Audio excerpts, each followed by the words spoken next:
So, when we think about the philosophy of personal relationships, it's mostly been about the good stuff, right? Friendship, romantic love, family ties. Those connections where we expect special obligations, maybe permissions, this focus on mutual well-being. Exactly. And, well, it makes sense why we focus there. We want relationships that make our lives better. But we kind of ignore something huge when we do that. I mean, some of the biggest forces shaping who we are, how we act, what we think, even how we see ourselves, they come from relationships that aren't about cooperation. You mean competition or even hostility? Precisely. Competition, non-cooperation, outright hostility.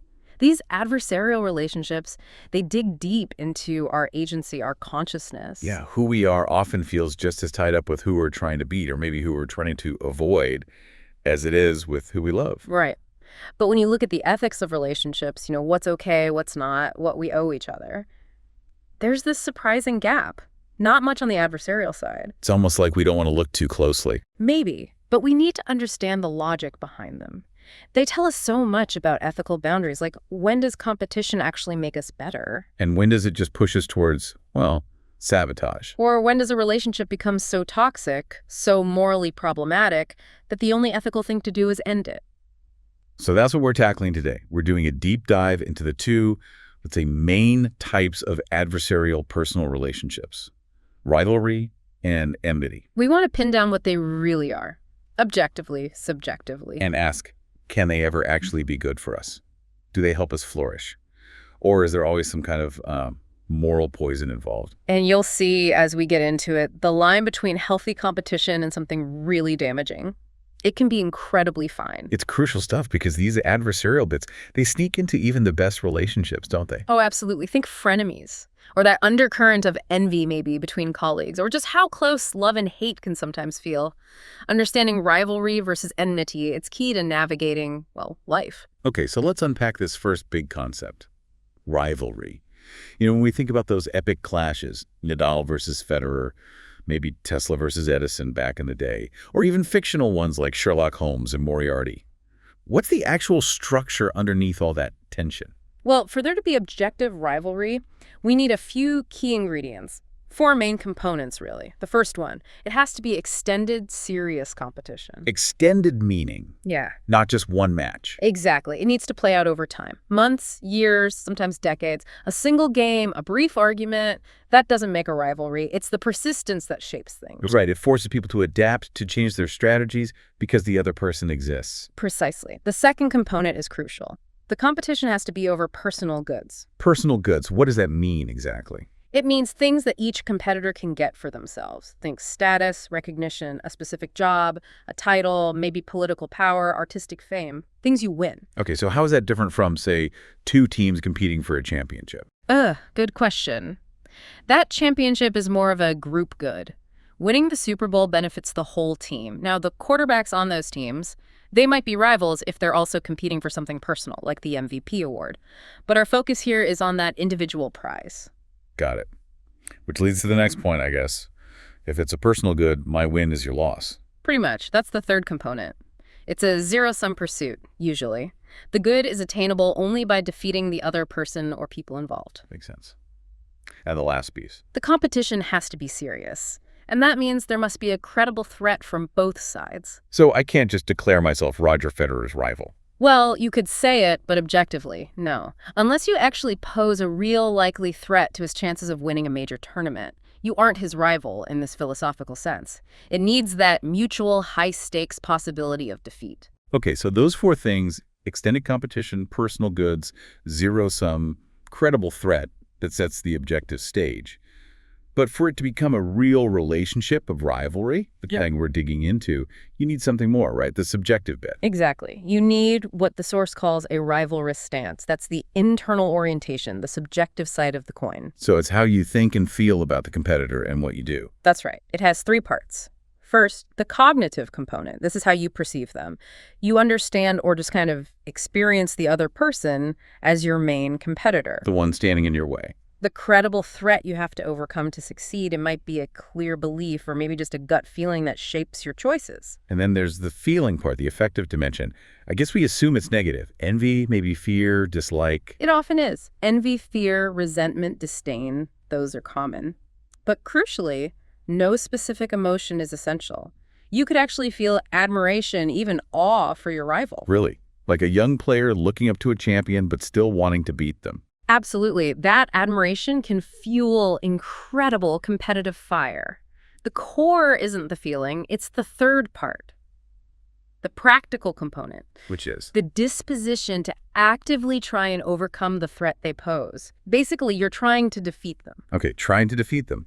But how you try seems really important here. You mentioned two paths. Yes, and this is where the morality of the rivalry really comes into focus. First, there are the cooperative ways of defeating your rival. Cooperative. That sounds counterintuitive for rivalry. It means playing within the rules, following the norms of the competition, whether they're explicit, like in sports, or implicit, like maybe in academia.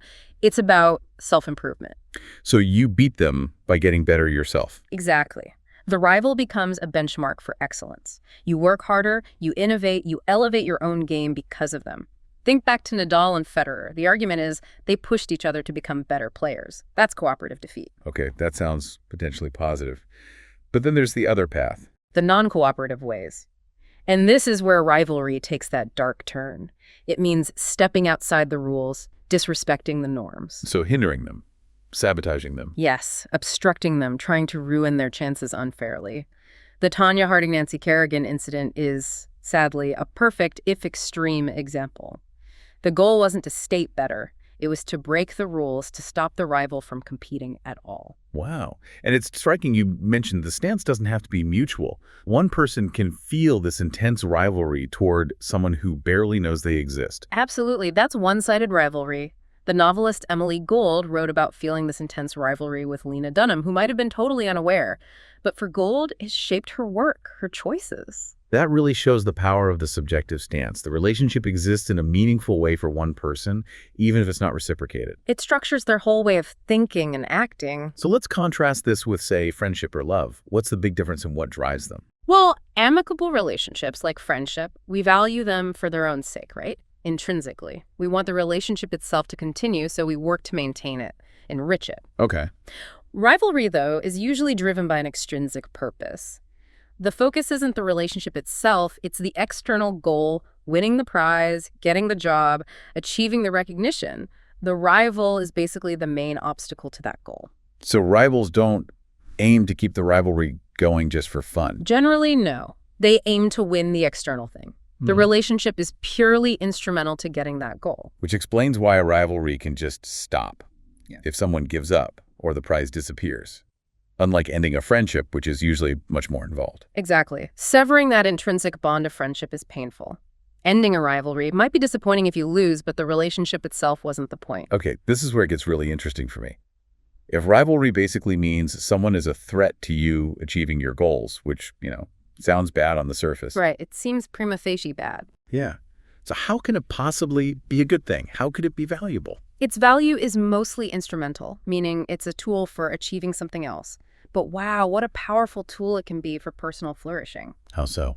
When rivals stick to those cooperative norms we talked about, playing by the rules, the competition itself becomes this incredible catalyst. It pushes you. Pushes you to try harder. More than that, it forces this sustained commitment.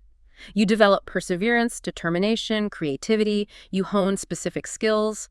Often, rivals push each other to achieve things neither could have done alone. Like that Federer quote about Nadal you mentioned earlier. You challenged me in ways that no one else could. Perfect example. You made me work harder than I ever thought I could.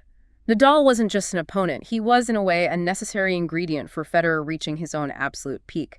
The rivalry drove that excellence. So, better results, higher skills. That's the instrumental value.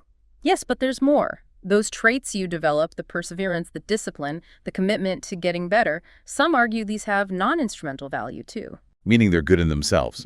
Just being that kind of person is valuable even if you don't win. Exactly. Becoming a more determined, skilled, resilient person, that's an intrinsic good. And the philosophy here suggests that rivalry, when it's done right, can actually foster specific moral virtues. Okay, like what? Beyond just perseverance. Well, a tough, fair rivalry demands honesty. You have to commit to fairness, follow the rules, often publicly. It can teach humility, especially when you face setbacks or defeat. That makes sense. But maybe the most distinctive virtue it can cultivate is magnanimity. Magnanimity. That sounds pretty lofty. What does it mean in this context? It's about grace, generosity, both when you win and when you lose. Being able to genuinely appreciate your rival's skill, even in defeat, or being gracious in victory, acknowledging their effort. That sounds like the opposite of rubbing it in. Exactly. It's what stops rivalry from curdling into bitterness, or worse, enmity. And beyond virtue, rivalries can give life meaning and identity. Some people build their whole life plan around a long-term competition. It gives them purpose. So the upside is potentially huge. Better skills, better character, maybe even a sense of purpose. But there have to be downsides, moral risks. Oh, absolutely. Even when the goal itself is good, say, scientific discovery or artistic creation rivalry is packed with ethical pitfalls. We need to be aware of them. Okay, lay them out for us. Let's group them into maybe 3 main categories. First, the most obvious one, inadmissible objects of competition. Meaning competing for bad things. Exactly. If you're rivals in trying to pull off the biggest scam or competing to cause the most harm, well, the rivalry itself is just morally rotten from the start. The goal is vicious. Okay, that one's clear. What's the second category? This one's a bit more subtle, objectionable competition structure. How is the structure itself objectionable? This happens when you're competing for goods that, ethically speaking, shouldn't be competed for. Things that ought to be shared equally or basic rights. Imagine employees fighting tooth and nail for the boss's favoritism when the boss really ought to treat everyone fairly. Or think historically, people competing for tiny privileges within a deeply unjust system, like slavery, or maybe a profoundly sexist workplace. So the competition itself reinforces the unfairness. Precisely. Winning or losing doesn't matter as much as the fact that the competition itself validates an unjust setup. Got it. And the third category of risk? This involves problematic motivations. The goal itself might be neutral, even good, maybe accumulating wealth or achieving political office. But the reason you're competing is messed up. Exactly. If the rivalry is driven mainly by things like vanity, pure greed, spite, or maybe just a desire to dominate, think of, say, 2 super wealthy people battling for political influence just to get even richer or feel more powerful. The why behind the rivalry is ethically suspect, even if the prize itself isn't inherently evil. Okay, those are the big ethical traps. But rivalry can also just be bad for the person involved, right? It doesn't always lead to flourishing. No, definitely not. It can seriously harm the self. For someone already prone to self-doubt, having a really strong rival can create crushing anxiety, dread, even paralysis. They just freeze up. And the focus. Yeah. It can become all-consuming. Totally. You can get so fixated on beating this one person that everything else fades away.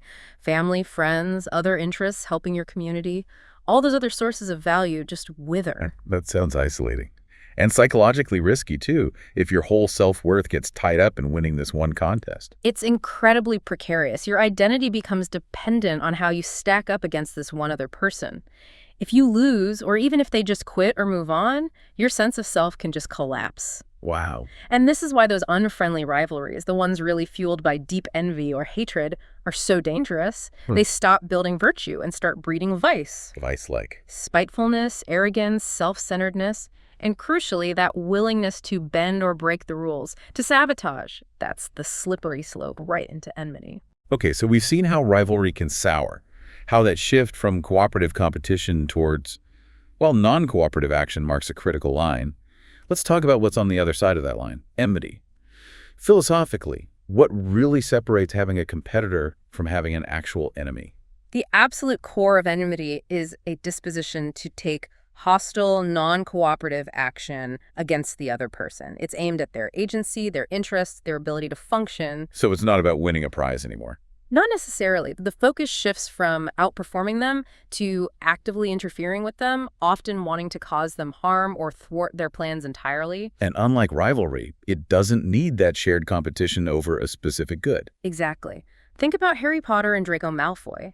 They aren't really competing for the same prize most of the time. Malfoy wants status in Voldemort's world. Potter wants to defeat Voldemort. Their goals are different, but their mutual antagonism, their readiness to hinder each other non-cooperatively, that makes them enemies. The hostile relationship is the main thing. And you mentioned enmity can be one-sided too. Yes, it's non-symmetrical. Person A can absolutely be the enemy of person B, constantly acting against them, while person B might just be trying to defend themselves, not reciprocating the hostility. Okay, so what are the objective conditions? What needs to be true in the world for someone to be your enemy? Setting aside how you feel about it for a moment. Right, the objective basis. First, there has to be a persistent, serious, non-cooperative threat. Persistent means ongoing, not just a one-off incident. Serious means it's likely to cause significant harm. And non-cooperative is key here. It is. But before we define that, the second condition is intentionality. Intentionality. The person has to mean to pose a threat. Yes, or at least know or believe their actions pose such a threat. This is crucial. Imagine your boss, Eva, is just clueless. She makes terrible decisions that constantly undermine your projects and harm your career. Okay. If she's genuinely oblivious, just incompetent, she's a source of harm, maybe a huge obstacle, but she's not technically your enemy in this philosophical sense. Enmity requires that knowledge or belief behind the threat. Got it. So ignorance isn't enmity. Now back to that crucial term, non-cooperative. What does that mean precisely? Non-cooperative action means acting outside the rules of the game. Outside the established norms, whether they're formal rules like in law or sports, or just the implicit shared understandings that govern how people interact in a specific context, like maybe collegial behavior in an academic department. So rivalry happens within the rules, enmity happens outside them. That's the fundamental break. Enmity involves violating those norms. Obstructing, sabotaging, spreading lies, physical threats, breaking agreements. Actions designed to undermine the other person by disregarding the expected framework of interaction. Now here's a point from the outline that really made me pause. You're saying the non-cooperative threat doesn't have to be morally unjustified for someone to be an enemy. Right. This is a really important, maybe counterintuitive distinction. We have to define enemy based on the structure of the interaction, the persistent, intentional, non-cooperative threat, not necessarily on who's morally right or wrong. Can you give an example? The outline mentioned Gandhi. Yes, Mahatma Gandhi is a fascinating case study here. His campaign for Indian independence involved mass civil disobedience, asserting Indian political agency outside the channels authorized by the British Empire. So he deliberately broke the existing rules. Exactly. His actions posed a persistent, serious threat to the functioning of the British colonial administration. It was non-cooperative because it fundamentally rejected the legitimacy of their rules. Now, most would argue his cause was profoundly just. Right. But from the perspective of the agents of the British Empire, whose job was to uphold their system, Gandhi's actions constituted a direct, intentional, non-cooperative threat. Structurally, he was their enemy, even if morally justified. That forces you to separate the description of the relationship from the moral judgment of it. Precisely. But okay, that's the objective side. For there to be a relationship of enmity, we still need the subjective part, the inimical stance. Similar to the rivalrous stance, but focused on hostility. Focused on that disposition towards persistent, threatening, non-cooperative action. It's the internal orientation that drives the external threat. And again, this stance can arise in different ways. Yes. We can distinguish between stances that are a response to being targeted and stances that initiate the hostility. So if someone is attacking me non-cooperatively, my stance might just be purely defensive, trying to block their attacks. Right. A purely defensive stance, aimed only at protecting yourself without launching your own non-cooperative attacks, doesn't necessarily make you an enemy. But often, facing a persistent aggressor forces a shift. Towards what you call a reciprocating inimical stance. Exactly. This happens when the person being targeted decides that mere defense isn't enough. They need to go on the offensive non-cooperatively to neutralize the threat. Like the example of someone who's been bullied for a long time, and they start, I don't know, gathering evidence to get the bully fired or expelled. Perfect example. They're no longer just dodging punches. They're actively taking non-cooperative steps that threaten the bully's interests or position.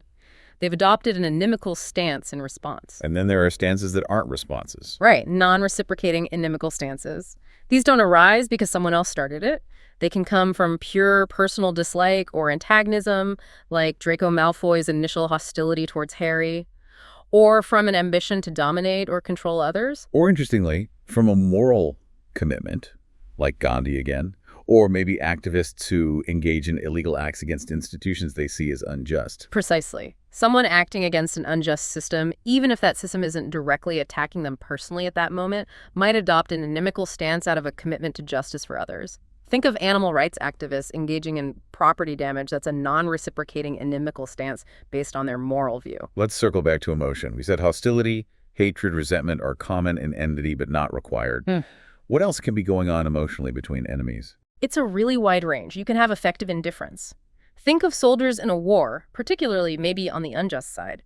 They pose a lethal, non-cooperative threat, but might feel no personal hatred towards the individuals they fight, just seeing them as obstacles. Just part of the job, however grim. Right. And conversely, you can have enemies who feel, maybe surprisingly, admiration or respect. Holmes and Moriarty seem to have a grudging respect. Gandhi explicitly advocated for loving the individuals within the oppressive system he fought. So you can love your enemy, in a sense, while still actively working non-cooperatively to dismantle their power or stop their actions. That's the claim. The defining feature isn't the feeling hate, love, respect, indifference. It's the sustained practical commitment to non-cooperative interference with their agency or interests. That's what makes them enemies. Okay, so enmity involves this persistent, serious, non-cooperative threat. At first glance, that sounds pretty bad all around. Being threatened is clearly bad for your well-being, and posing that kind of threat seems like it risks making you a worse person. That's the general takeaway, yes. Enmity is typically disvaluable.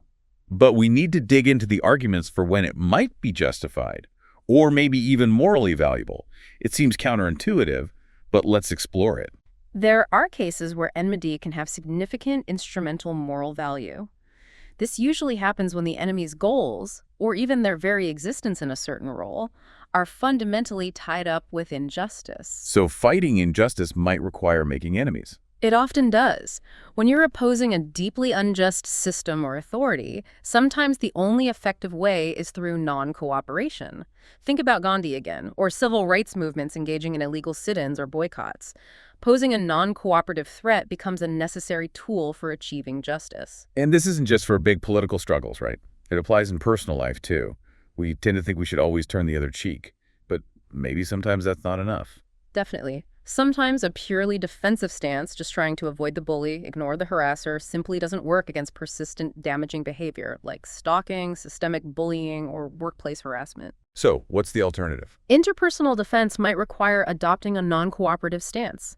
This could mean publicly exposing the wrongdoer, taking legal action that threatens their finances or reputation, or strategically working to undermine their ability to continue harming you. It moves beyond just blocking punches. And there's a self-respect angle, too. Standing up for yourself by fighting back, even non-cooperatively. Yes. Adopting that reciprocal, inimical stance, pushing back against demeaning or harmful treatment can be crucial for preserving your own sense of self-worth, for signaling that you refuse to accept being treated as less than equal. It affirms your moral standing. Okay, so that's the instrumental value. Enmity as a tool for justice or self-defense. Now, the outline mentions something even more controversial, non-instrumental value. Can the hostile attitude itself, like resentment, ever be valuable just for existing? Ah, yes. This is a complex area in ethics. Some philosophers argue that our reactive attitudes like resentment, indignation, contempt have value when they are fitting. Fitting, meaning they accurately match the situation. Exactly. So if someone has culpably wronged you and continues to pose a serious threat, then feeling strong resentment or contempt might be seen as the correct or fitting response. And if fitting responses have inherent value, then that inimical attitude itself could be considered valuable, separate from any actions it leads to. That sounds related to ideas about retributivism, maybe. Making things right. It connects, yes. Some retributivist ideas suggest that responding to wrongdoers with actions that harm or threaten their interests serves justice non-instrumentally. It rebalances the scales. The source material hints at a related idea, that deliberately discounting the interests of a wrongdoer who relies on injustice, that act of discounting itself might be valuable. How so? Because it corrects a moral imbalance. If their interests are built on treating others unfairly, then actively refusing to weigh those interests equally is a way of asserting the proper moral order. It's a necessary normative adjustment. So, refusing to grant moral weight to the interests of someone acting unjustly, that refusal itself has value. It's a powerful idea. But surely the risks involved in enmity usually outweigh this. Oh, overwhelmingly. Even if there's a sliver of non-instrumental value in specific cases, the practical reality is that enmity is incredibly dangerous morally. Life projects built around hating or destroying an enemy, think Captain Ahab obsessed with the whale, are almost always destructive, both to others and the self. Why is it so corrosive? What does it do to us? The fundamental problem is that focusing on non-cooperative action tends to cultivate vice. It breeds insensitivity to rules and norms, encourages malice and distrust, and can lead to cruelty. It changes how you see the world. Absolutely. Enmity narrows your vision. Collaboration, negotiation, finding common ground, those options just disappear from view. Everything becomes zero-sum. Their loss is my gain. Obstruction and interference become the default modes. And you mentioned earlier that enmity based on envy is particularly bad. Yes, because unlike even a fierce rivalry which aims to outperform, envy-based enmity often aims simply to undermine, to harm, or to destroy the other person or what they have, regardless of whether you gain anything yourself. It's purely destructive. This inherent risk, this tendency towards vice, it leads to the idea that enmity needs to be resolved. It contains its own dangerous momentum. Exactly. Enmity supports these self-fueling mechanisms that make it incredibly hard to stop. The escalatory dynamics are key. Let's break those down. The first is a retaliatory spiral. Right. Person A takes a non-cooperative action, the threat. Person B responds non-cooperatively. Since they're already operating outside the rules, there's no referee, no shared framework to stop things from getting worse. So each side sees themselves as just responding. Typically, yes. Both sides increasingly view their own actions as defensive necessities, while seeing the other side's actions as unprovoked aggression. The spiral just feeds on itself, ratcheting up hostility and distrust. And this gets tangled up with a deep psychological issue, the self-serving bias. This is perhaps the most insidious part. It's a fundamental aspect of human psychology, especially under stress or in conflict. We consistently overestimate the justification for our own actions and intentions, while underestimating the justification for the other person's actions. Exactly. We see our own non-cooperative moves as forced, necessary, maybe even righteous. We see their non-cooperative moves as malicious, aggressive, unreasonable.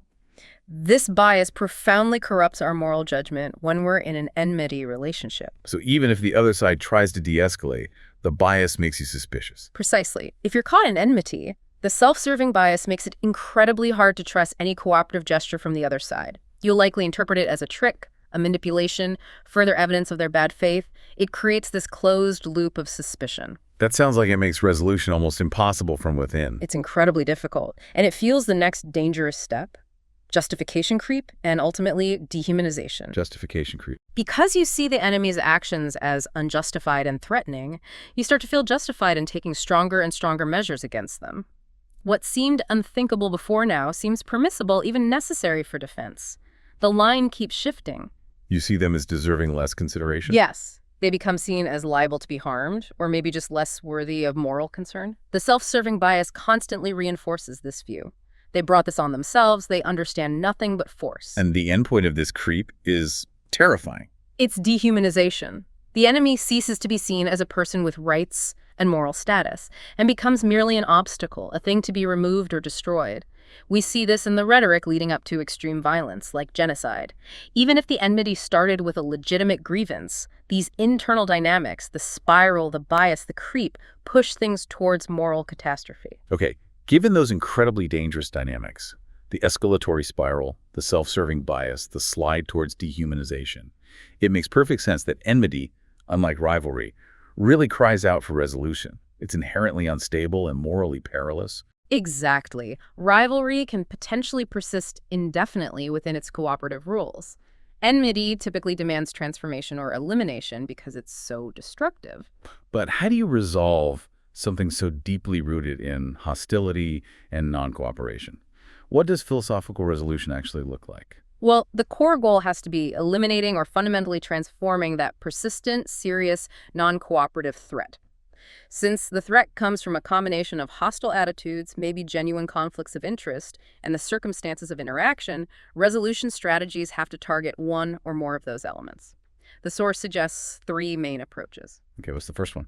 The first is attitudinal resolution. This focuses directly on changing the internal inimical stances. So, changing hearts and minds. Forgiveness. Yes, that's part of it. It could involve genuine forgiveness, a profound moral transformation where someone renounces hostility, or maybe more strategic shift where someone consciously replaces hostile feelings with purely defensive, non-escalatory ones.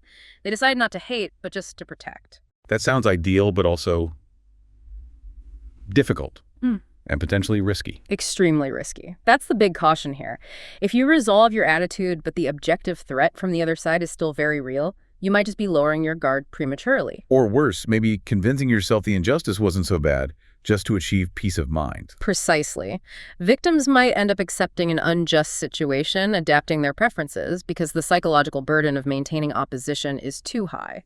So, attitudinal resolution is only really ethical if the threat is genuinely gone, or if you have other robust ways to manage it. Just letting go isn't always the right answer. Okay, so if changing attitudes isn't enough or isn't safe, what's the second approach? Framework resolution. This one is more pragmatic. It acknowledges that maybe the hostile feelings won't change and maybe the core conflict of interest will remain, but it aims to manage the interaction. Hell, by setting up rules. Exactly. It involves establishing cooperative structures or procedures to handle the conflict. Yeah. Think mediation, arbitration, legal frameworks, court orders, maybe even restorative justice processes. So you force the interaction into a controlled, rule-based environment. Right. The framework provides agreed upon or imposed rules of engagement. Even if the parties still dislike each other intensely, the framework prevents them from acting non-cooperatively.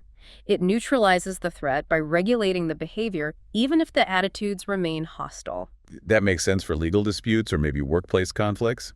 What about situations where people just need to get away from each other? That leads to the third approach, circumstantial resolution. This one focuses on changing the situation itself to limit the opportunities for the threat to even arise. So minimizing contact. Essentially, yes, reducing or minimizing interaction so that the enemy simply doesn't have the chance to pose a threat. Think about dissolving a toxic business partnership, or divorced parents with high conflict adopting strict parallel parenting rules that minimize direct communication and rely on intermediaries. Or maybe separating warring departments in a company. Good example. This approach often requires sacrifices you might lose potentially valuable connections or interactions. But it can be effective even if the hostility and conflicting interests remain completely unchanged, simply because the opportunity for non-cooperative action is drastically reduced. The threat can't materialize if there's no interaction. When we talk about resolving enmity, especially when it's not mutual, the issue of fairness or symmetry seems critical. It's absolutely critical and often mishandled. Think about those asymmetrical cases, a clear victim and a clear perpetrator, like the bully and the bullied. Right. In those situations, demanding that both parties make equal efforts towards resolution, you both need to try harder to get along, is fundamentally unjust. It ignores the initial wrongdoing and implicitly asks the victim to share responsibility for the harm done to them. It basically perpetuates the injustice. It does. True resolution in asymmetrical cases has to acknowledge the moral imbalance. The primary burden for change, for demonstrating trustworthiness, for making amends, must fall on the party who initiated the wrongful, non-cooperative threat. But here comes that self-serving bias again. The wrongdoer probably doesn't see it as asymmetrical, right? That's the tragic loop we discussed. The self-serving bias makes it incredibly likely that the perpetrator will see the situation as symmetrical. We both said things, they provoked me. Or will focus entirely on the victim's response rather than their own initial actions. Which makes genuine resolution incredibly hard. Terribly hard, especially without some kind of external intervention, a mediator, a judge, maybe even just a wise friend who can clearly articulate the moral realities of the situation and push back against those biased perceptions. Otherwise, the wrongdoer's bias becomes a massive roadblock to any fair resolution. #outro. So bringing this all together, this deep dive really highlights how different these adversarial relationships, rivalry, and enmity are from the amicable ones like friendship or love. Yeah, the fundamental orientation is different. Amicable stances like love or care, they're aimed inward, focused on enriching the relationship itself, making it better as a relationship. Whereas adversarial stances look outward. Exactly. They're focused on external things. For rivalry, it's about achieving those contested personal goals, the prize, the status. For enmity, it's about dealing with that persistent threat, either responding to it or maybe posing it yourself. The relationship isn't the point. The external goal or threat is. And that difference really shapes their moral character, doesn't it? It dictates their trajectory. Rivalry, even though it's focused externally, can still operate within cooperative rules. It can push people towards excellence, towards virtue, if managed well. It's compatible with positive achievement. Right. But enmity, its whole orientation is towards non-cooperative interference, getting in the way, causing harm. That carries this inherent massive risk of moral corruption. And because of those escalatory dynamics we talked about, it almost always needs to be transformed or ended. It's fundamentally unstable. So rivalry can potentially make you better, playing within the rules. Yeah. Enmity almost inevitably pushes you to break the rules, or worse. That's a good way to put it. Which brings us, I think, to the final, really challenging, reflective question for you, the listener. Given everything we've said about self-serving bias, how incredibly easy it is to see your own actions as justified and the other person's as malicious when you're locked in conflict. If you find yourself in a relationship you perceive as enmity, how can you rigorously check yourself? How can you be sure that your own non-cooperative stance, your own hostility, is truly a justified, proportional response to a real, persistent injustice? And not just you getting sucked into that escalatory spiral fueled by your own biases. Exactly. How do you know you're not just playing your part in the very dynamic you deplore? Differentiating righteous opposition from self-justifying escalation. That's incredibly difficult. Wow. That's definitely something to sit with. A really tough but necessary question to ask ourselves. It is. Well, thank you for guiding us through that complex terrain. This has been a fascinating deep dive into rivalry and enmity. And thanks to all of you for listening. We'll see you next time.